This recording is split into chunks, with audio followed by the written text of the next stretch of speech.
Year 10,231. Humanity had conquered distance, bent matter to its will, built a civilization across 1,000 worlds. And the empire wasn't just powerful, it was permanent. Or at least, that's what everyone believed. Everyone except one man. Mathematician Hari Seldon had spent his life on psychohistory, predicting the fate of civilizations through math. And it told him something no one wanted to hear.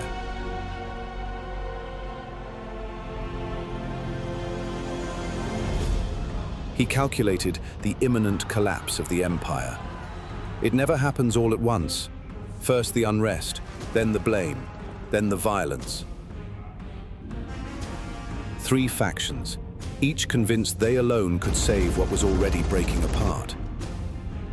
And then, silence. A world that once blazed with the light of 1 billion lives, gone dark. Not destroyed, just forgotten.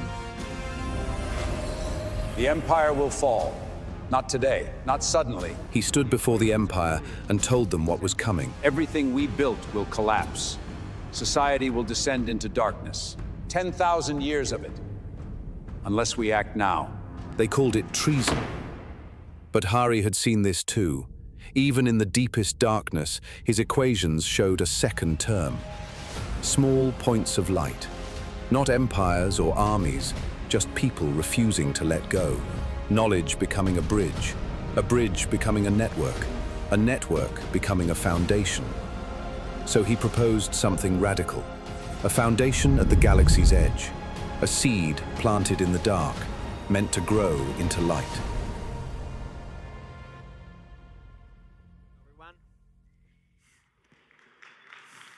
Good to be here again this year.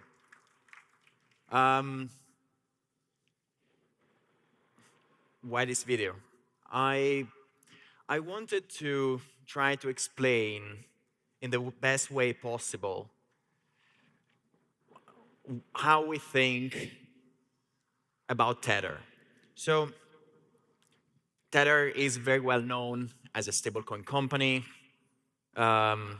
Issues USDT, is a buyer of Bitcoin. We have more than 130,000, 140,000 Bitcoin. We keep buying. Just today, we released a Bitcoin faucet. If you go on Twitter, Tether owns the @BTC account. You can do @BTC and your tether.me email address that you get when you download the Tether wallet, and you will get 10 cents in Bitcoin directly for free through your wallet, right? So we do all these things, but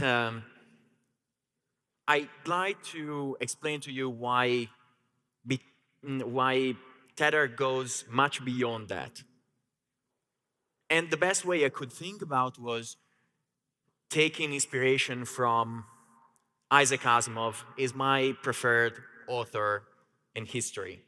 And if you have read The Cycle of the Foundation from Isaac Asimov, there is this person, this mathematician called Hari Seldon, that created this theory called psychohistory. And the psychohistory is a theory, is a combination between mathematics, statistics, physics, sociology, politics. All together is a complete science to understand how humanity and society will shift, shape, and change over the course of hundreds of years, thousands of years, and millions of years.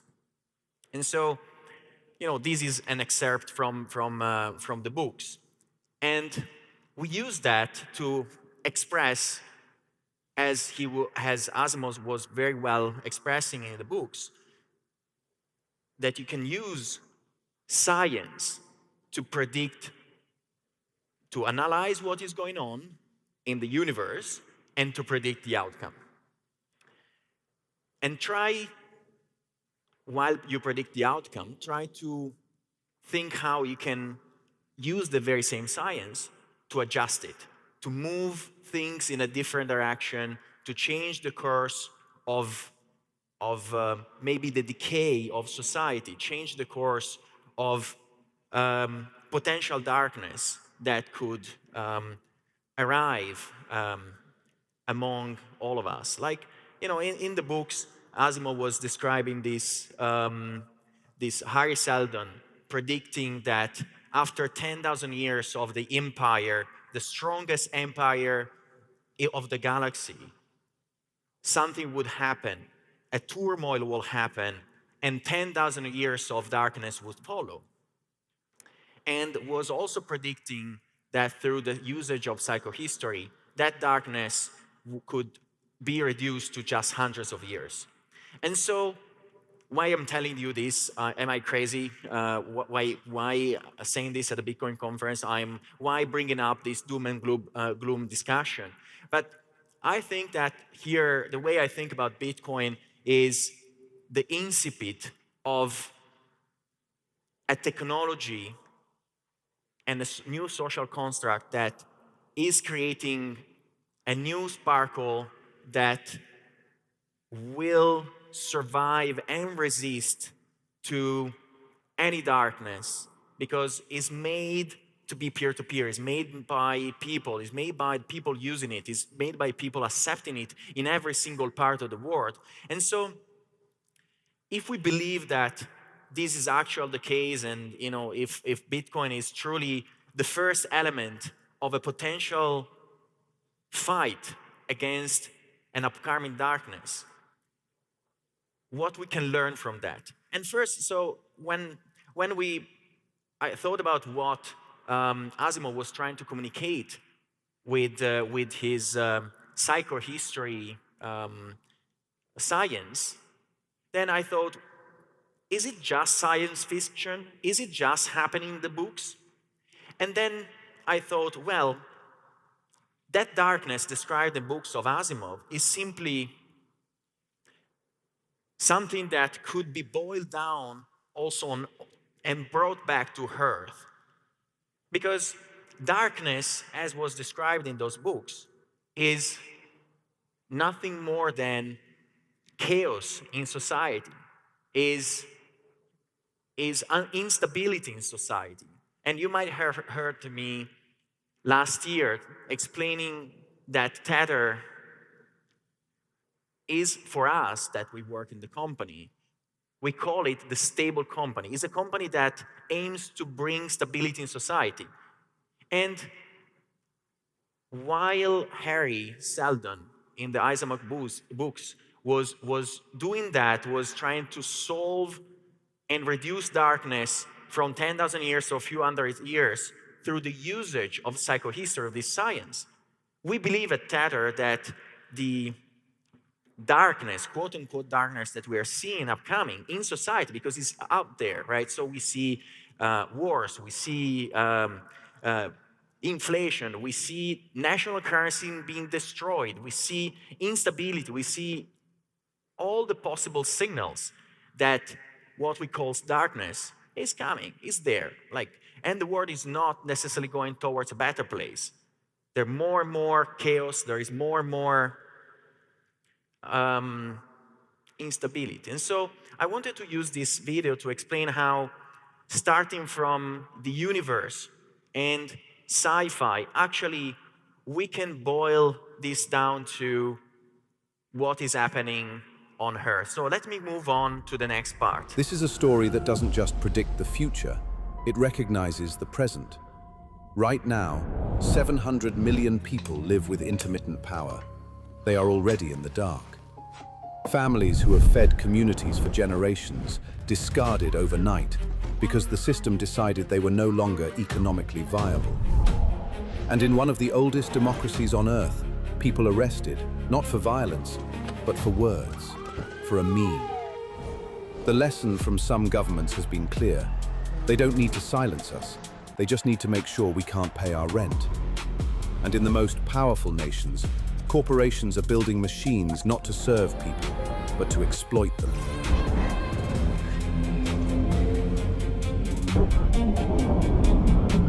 The darkness doesn't arrive with an explosion. It arrives with a slow dimming.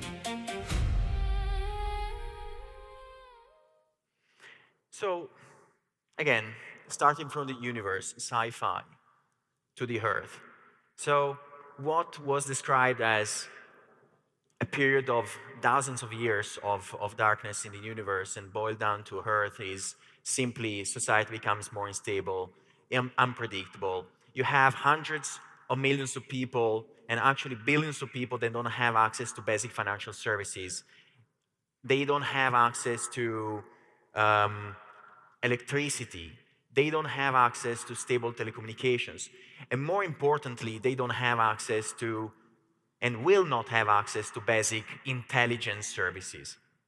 So think about 4 billion people in the world that don't have access to basic financial services. They are left behind by the traditional financial system. How we can think that half of the population of the world being left out will bring more stability to society. That is the analogy that we are trying to make with the psychohistory revelation. If we don't do anything about it, if we don't do something, if we don't try to use science or technology and our abilities to build something different, something that outlasts darkness, that can reduce the darkness, creating stability, creating spots of light across countries, across cities, people, something that will connect people independently from where they are and make them resilient to the change in the world. That is going to be our darkness on Earth. But how, this, sure, many words, what does it mean? What Tether pretends to do about that? So let's move on and see. Hari Seldon understood something most people miss. You don't fight the darkness by winning a single battle. You fight it by building systems that outlast it. That's what we're doing. A foundation, real infrastructure, and we call it the resilience stack. So this is our answer. A resilience stack is an open source technological stack that, as in the psychohistory case, is a scientific approach that analyzes the different issues that we see in all the countries we operate. Remember, Tether operates in hundreds of countries, in 160 different countries. We have boots on the ground, we talk to people, we have a network of 573 million users of USDT and Tether Gold and all of the other services that we provide.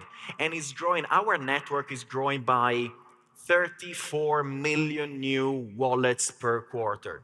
So this is unprecedented. This is a scale that proves that the technology that we are building is growing at the pace of a social network. It's not anymore a fintech company, it's not a stablecoin, but actually is becoming a movement, is becoming a technology stack that is becoming a part of the fabric of that world. A part of the world where fathers and mothers of families are left behind by the traditional financial system. They're left behind by the ability to communicate safely with their children. They might not have even electricity at home. And think about a world where you have half of the population of the world that does not have access to basic financial services and will not participate to the 100x improvement in intelligence capabilities because of AI. So if the gap between the two sides of society was already that big because of financial inclusion, imagine what happens when AI will become truly part of everyone's life. You are going to have that gap that is now splitting the two parts of exactly the two halves of the population of the world. That gap will become 100 times wider because of AI. And so the resilience stack is our response to that.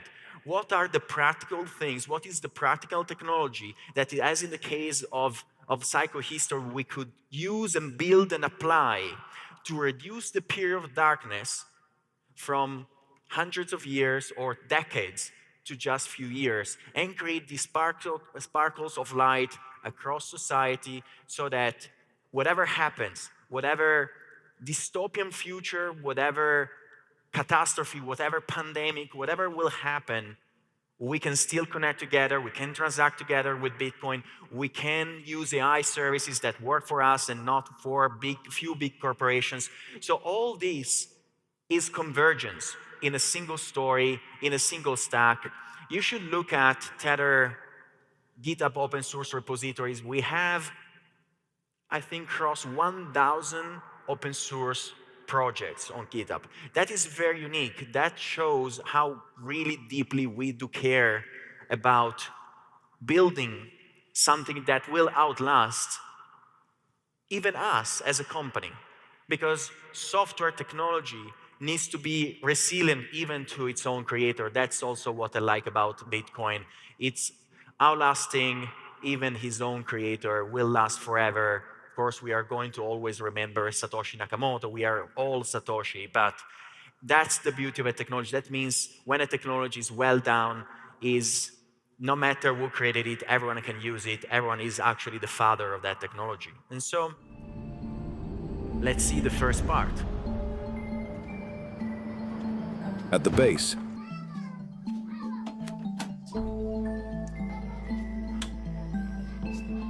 a peer-to-peer protocol that needs no servers, no center to hold.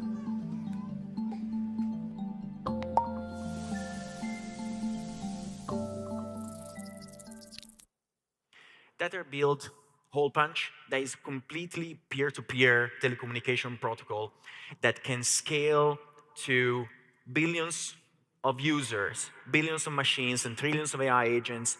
It's, for the more techie of you guys, it's the BitTorrent protocol that was built almost 30 years ago, rewritten from scratch, improved, added the cryptographic layer, made it extremely scalable and adaptable, not just for file sharing, but for any real-time data stream, for video calls, messaging, mapping, and you name it.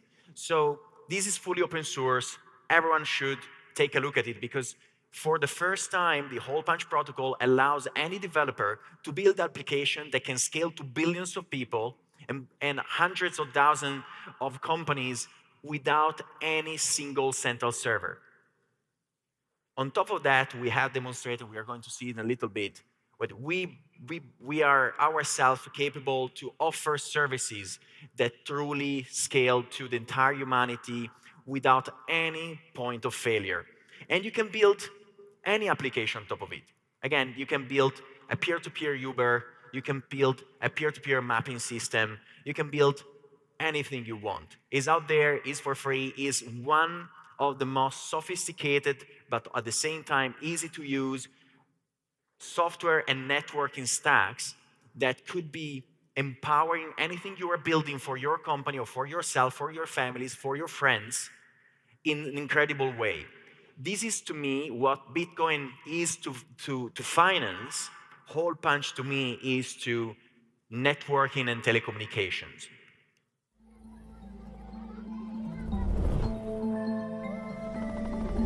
Above that, communication that can't be silenced or switched off.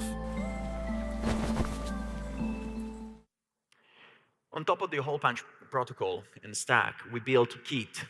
I'm not sure if many of you guys have used Keet. Is the first example of a messaging app that in this moment has more than 5 million users across desktop and mobile, and probably much more is hard to count because there are no central servers. There are millions and millions of users and chat rooms with tens of thousands of users that are sharing tens of millions of messages with videos, photos, and everything without any central server. Keet is the first messaging application that can scale to 8 billion people and eventually to machines that does not have any cost because does not have any data center. It cannot be stopped. It works in any place, even when you have the hardest type of and strictest type of control of the internet. We build this for the people. We build this for fathers that want to have a reliable and secure way to talk to their children, but also for people that work in and live in areas where there might be a dystopian or authoritarian regime. And this is the true first unstoppable communication app. And I want to say something. One of the main critics to Keet as an application has always been, why is it not open source? I can guarantee you have my commitment to make it open source. We are working on all the documentation. We are working on the modules so that everyone can take it once it's open source and improve it, build on top of it, change it, and recreate it in just a simple step. So this is an example. This is an enormous amount of work that Tether's team did and will be open sourced. And again, we do it with our joy in our hearts because we believe if people cannot talk to each other, if people that they cannot message each other, and if we stop the ability to have peer-to-peer communication, so as we had in society.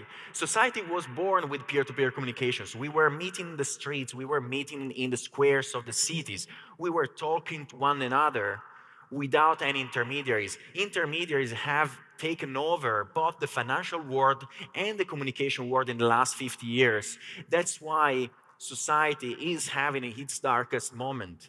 Because we should have been using technology to create societies that were more open. Instead, we hijacked technology to make society much controlled by few companies. So Keet is, and the open source of Keet for us will be one of the biggest moments, will be one of the biggest testaments of our dedication to this mission.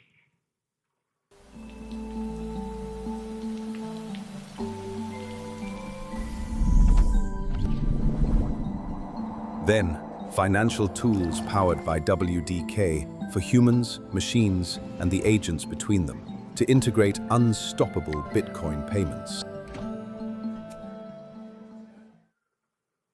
So, WDK is one of our most successful products. It's out there. It's an open source library that allows any developer, any person, any computer, any AI agent to have a self-custodial wallet.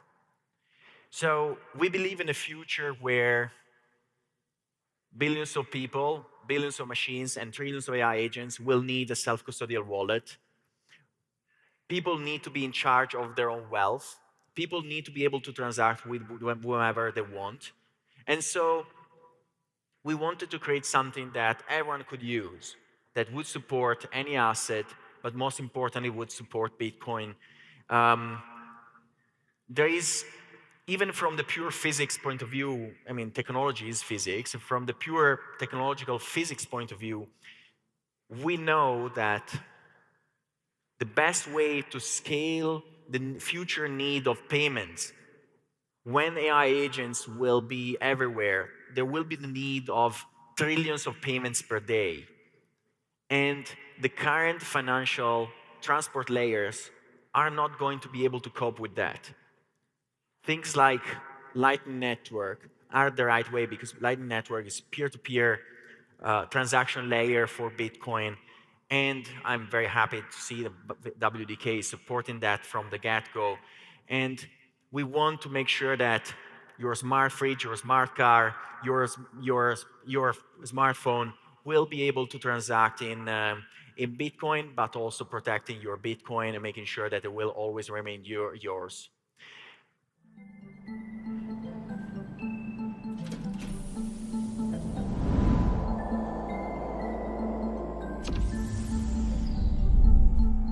And at the top, decentralized AI. Because if it's not your AI, it's not your intelligence.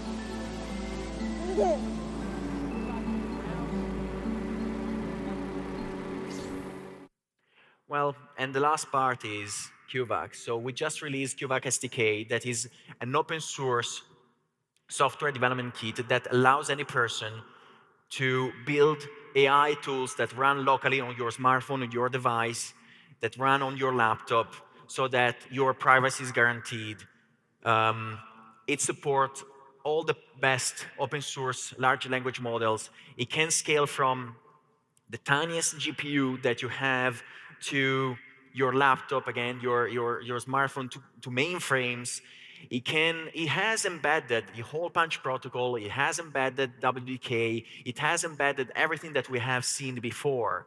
Because, we took inspiration from the not your keys, not your coins, that we all well know about when it comes to Bitcoin. We replicated the same concept, and we understood that it's not your intelligence if it's not your AI. So we are driven, and we are all talking about AI in these days, in these weeks and years. And we know that is one of the most fundamentally changing technology for the future of society, humanity. But again, if we don't build AI tools that cover the needs of the people that are belonging to that segment of the population, that half of the humanity that does not have access to basic financial services, if we pretend that the same people that don't have access to basic financial services, they are the same people that don't have access to, they will not be able to afford an OpenAI or Anthropic subscription. These people cannot be left behind. They need tools that can work on their smartphones, that can work in the smallest and farthest villages in Africa, or in Central South America, or in Southeast Asia. We wanted a Tether to build a cohesive story that moves from telecommunication to messaging, to wallets and self-custodial wallets, and to artificial intelligence, and create an entire unique stack, fully open source, that would empower people. Not the companies, not the corporations, but just people. Because that is, at the end of going back to the sci-fi story, people will rebuild the universe. People are going to rebuild the society, or are going to save the society here on Earth. People are the ones that are going to make society more stable here on Earth, without looking at light years outside of our solar system. And so I suggest and I recommend every one of you guys to look at what we are building. Contribute is, again, it's fully open source. On the Tether website, we are going to publish soon grants for everyone to contribute to this technology, to build upon it. We are going to do hackathons. We are going to do everything we can so to help people to take ownership of what we built, take pride of contributing to it, and making sure that this technology will be resilient to even the wrath of God. So thank you very much. I will conclude with this last part of the video.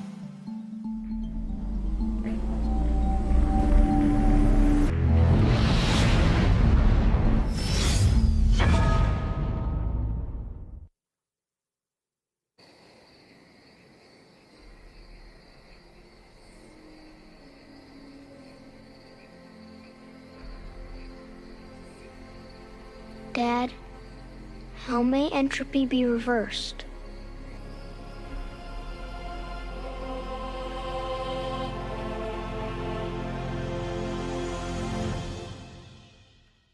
Thank you. Have a good conference.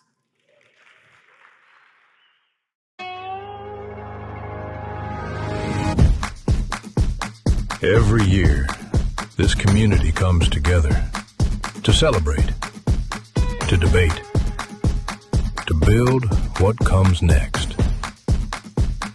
And every year, the stage gets bigger. Sound money, center stage. So, where do you go to celebrate the next chapter in Bitcoin history? You come home. Nashville, July 2027.